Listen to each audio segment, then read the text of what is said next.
Good morning, কেমন আছেন? আমার নতুন আর একটা ব্লগে আপনাদের স্বাগত জানাই। আজকে রবিবার আর এখন মামাম সকাল সকাল উঠে এই যে ওর খাবার খেতে বসেছে। এটা ডালিয়া, আর ও ডালিয়াই খায় সকালবেলা। রুটিও খায়, অন্য কিছুও খায়, কিন্তু অন্য কিছু দিলে খুব দেরি করে আর কি। আর এখানে রবিবারে মাছ হবে, আর এখানে একটু মামামের জন্য আমার জন্য মাংস হবে, মাছের ঝোল হবে, আর মৌরলা মাছ আছে। ওই মৌরলা মাছগুলো কিছু করব একটা। মৌরলা মাছগুলো আজকে ভাজবো।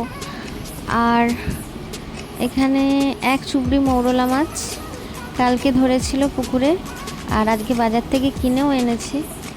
মৌরলা মাছ আছে। আর এই যে এখানে রান্না করব, মাংসটা বড় কড়ায় বসিয়েছি, আর ওইদিকে ছোট কড়ায় মাছের ঝোলটা বসাবো।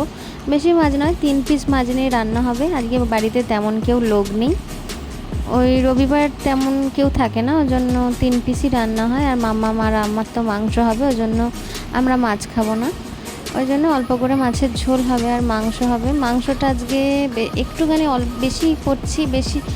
আর এখানে শাক ভাজা করছিলাম, লাল শাক ভাজা। বেশি করছি বলতে একটু নিয়ে করছি আর কি, ওবেলার জন্য হয়ে যাবে, না তো আবার ওবেলার চিন্তা করতে হবে। আর ভেবেছিলাম মাংস খাবো না, কারণ তো কালকে ইন্ডিয়া জিতেছে, ওই জন্য একটু সেলিব্রেশন তো করতেই হয়। তো ওই জন্য মাংস খাচ্ছি আমি। আর বাপি খাবে না, আমি খাবো, আর আমার মাম্মাম খাবে। তো আর আজকে একটা নতুন জিনিস এনেছে, মোচা। অনেক দিন পর আনলো। মোচা খেতে আমার খুব ভালো লাগে। আর এক ব্যাগ সবজি বাজারও করেছে রবিবার, সারা সপ্তাহ। সবজির এখন খুব দাম, প্রচণ্ড দাম। ওইটুখানি সবজি বললো 1200 টাকার সবজি। আর এই যে এখানে বললাম না রবিবার ওর কোনো ছুটি নেই, তবু এখানে এই যে ঢালাই করছে। সব কাজ করতে পারে, কোনো অসুবিধে নেই, কোনো কাজ না খেয়ে মরবো না আমি আর কি। সব কাজই করতে পারে, খেতে পাবো। এই যে জুতো, কি বলে ওটা, জুতো সেলাই থেকে চণ্ডীপাঠ আর কি, সবই পারে।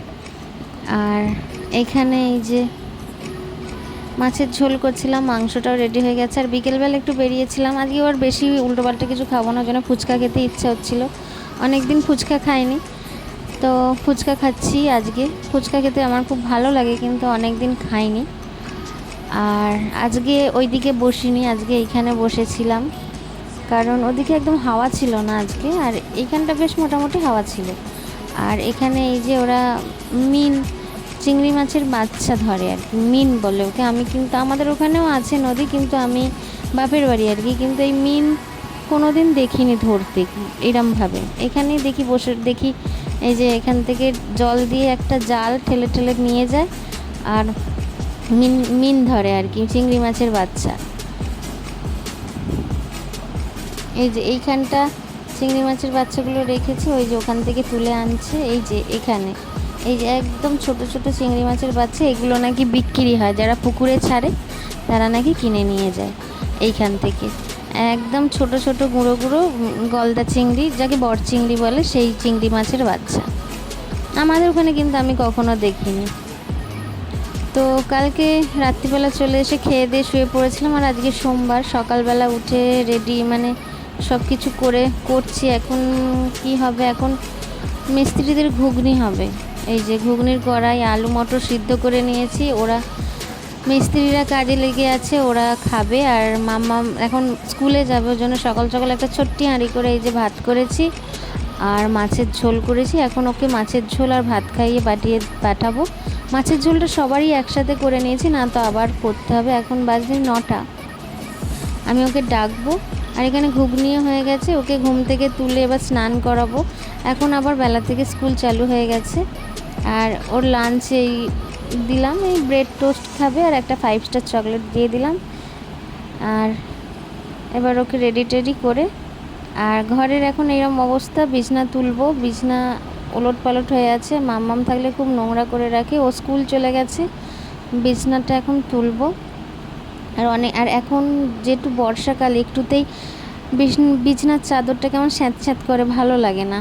আর এই যে মাম্মামের লজেন্স, সেখানে 1 প্যাকেট ওর বাপি এনে দিয়েছে। এটা লুকিয়ে রাখতে হবে, না তো আমাকে দেবেই না, বলবে সব আমার, আমাকে একটাও দেবে না। আর এই যে বাচ্চা থাকলে কত কি হয়, ড্রেসিং টেবিলে খুলি, এইগুলো সমস্ত কিছু এখানে বেশি ড্রেসিং টেবিলে, কিন্তু এগুলো আপনি সরাতে পারবেন না। এটা কি আমি জানি না, এগুলো সরাতে পারবে না, সরালে কিন্তু আপনার খবর আছে। আর যাদের বাচ্চা আছে তারাই বুঝবেন এই ব্যাপারটা। সমস্ত কিছু জিনিস ওর ড্রেসিং টেবিল, খাটে, যাদের বাচ্চা আছে তারাই বুঝবেন। আর সব ভাবে মারা গোছায় না, কিন্তু যাদের বাচ্চা ঘরে আছে তারাই বুঝবে। এই যে সমস্ত জিনিস, এই যে লজেন্স, ব্যাটারি, এগুলো কিন্তু আপনি সরাতে পারবেন না। এগুলো কিন্তু যখন তখন ওর মনে পড়ে যেতে পারে, আর যদি দেখে নেই আপনার খবর আছে কিন্তু। তো এই যে এটা পুতুলের প্যান্ট এখানটা রেখে গেছে, স্কুল থেকে এসেই আবার খোঁজ হবে প্যান্টটা কোথায়, আমি শুকাতে দিয়ে গিয়েছিলাম। তো যাদের বাচ্চা আছে তারাই বুঝতে পারবে এই ব্যাপারগুলো। আর এই যে এখানে সমস্ত জিনিসপত্র, যাকে বিছানাটা তুলে নিয়েছি, বিছানাটা পরিষ্কার করে নিয়েছি। তো এখানেই ব্লগটা শেষ করলাম। টাটা, সবাই ভালো থাকবে।